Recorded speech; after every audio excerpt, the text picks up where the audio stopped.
Hello বন্ধুরা, তোমাদের সকলকে আরও একবার নতুন করে স্বাগত জানাচ্ছি আমার চ্যানেল প্রিয়াঙ্কা দাসদেব ব্লগে।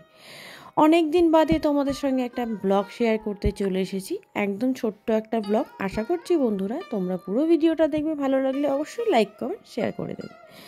আজকে ছিল নীলষষ্ঠী।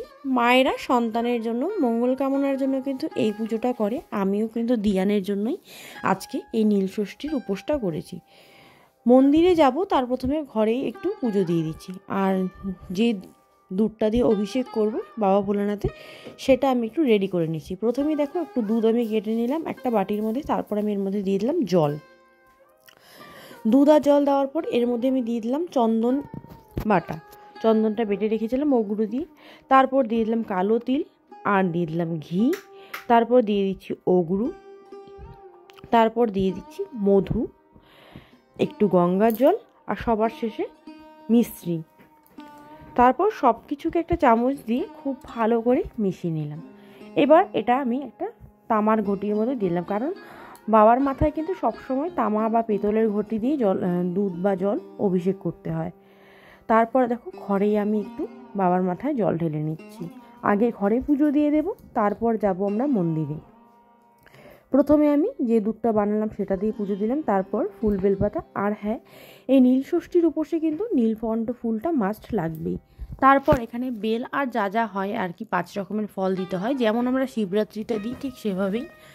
আর এখানে দেখো ধিয়ান আমাকে খুব বিরক্ত করছে, ও বলছে আমি ঢালবো আমি ঢালবো।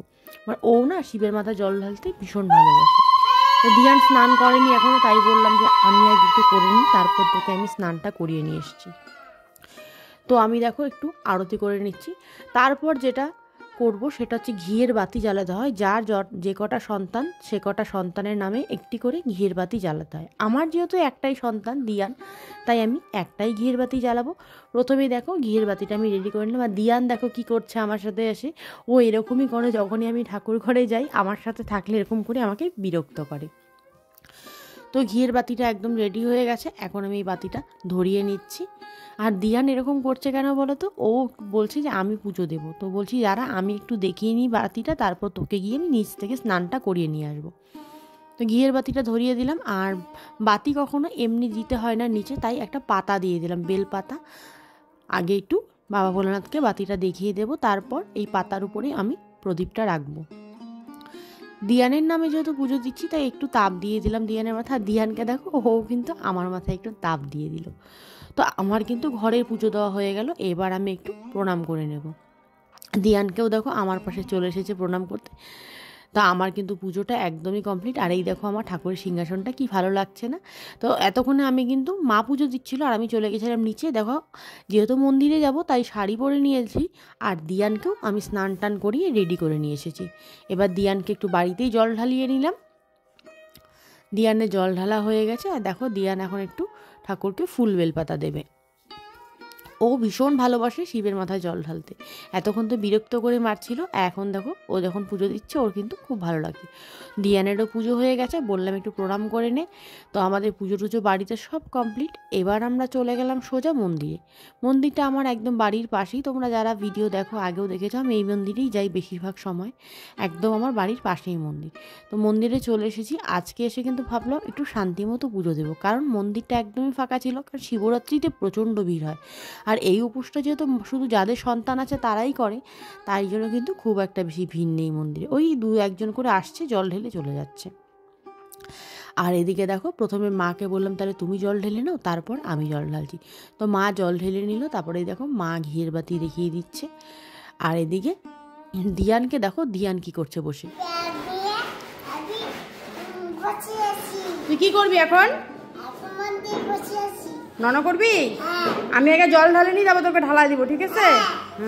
দিয়ানের হাতে ব্যাগ ট্যাগ সব ধরিয়ে দিয়ে আমি চলে আসলাম জল ঢালার জন্য।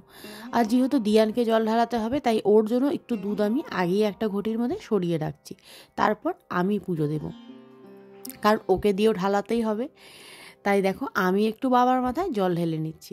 আর ক্যামেরাটা ওই একটা কাকিমা ছিল, কাকিমার হাতে ধরিয়ে দিয়েছিলাম, বললাম আমাকে একটু ভিডিও করে দাও। তো ওই কাকিমাটাই আমাকে ভিডিও করে দিয়েছে।